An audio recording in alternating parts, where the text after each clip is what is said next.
Mais tout de suite, l'édition du Littoral. Et pour la deuxième fois, la compagnie théâtrale Les Malins Plaisirs à Montreuil-sur-Mer subit de plein fouet les inondations. Seuls quelques décors et une partie des costumes ont pu être sauvés. Bienvenue dans votre édition Littoral Hauts-de-France. Nous sommes dans la ville basse de Montreuil-sur-Mer. Il y a quelques jours, cette rue était encore complètement inondée. Et maintenant, regardez, il y a un lac gelé tout autour du hangar où sont entreposés les costumes et les décors de la compagnie théâtrale Les Malins Plaisirs. La compagnie théâtrale a subi de plein fouet les inondations de novembre et janvier dernier. Aujourd'hui, il faut penser à l'avenir et tenter de sauver ce qui peut l'être.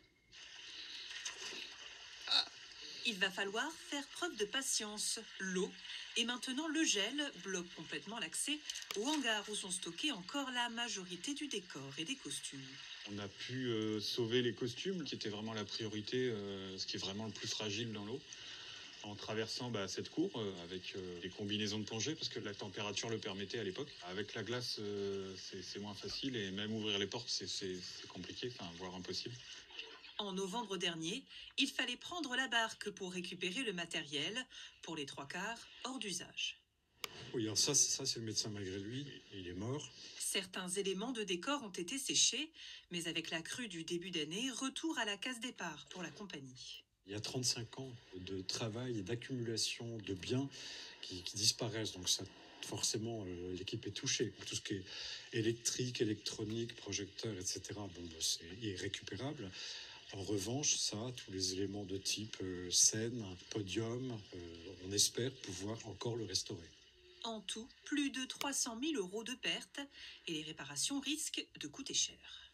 Là, c'est une perruque qui est portée par une comédienne, donc elle est assez imposante. Mais celles-ci sont portées par des danseuses et il n'est pas question qu'une perruque déséquilibre un danseur, donc il faut y prêter d'autant plus d'attention. Un travail de fourmi attend les costumiers et les équipes techniques. C'est peut-être l'occasion justement de se rendre compte de la complexité puis de la beauté d'un spectacle. C'est pas simplement, c'est d'abord les artistes, c'est aussi une équipe de techniciens, mais c'est aussi toute une série de métiers d'art.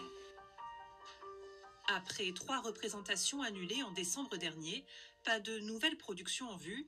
La troupe va devoir modifier sa programmation pour les semaines et mois à venir. Les festivals d'été, eux, sont maintenus.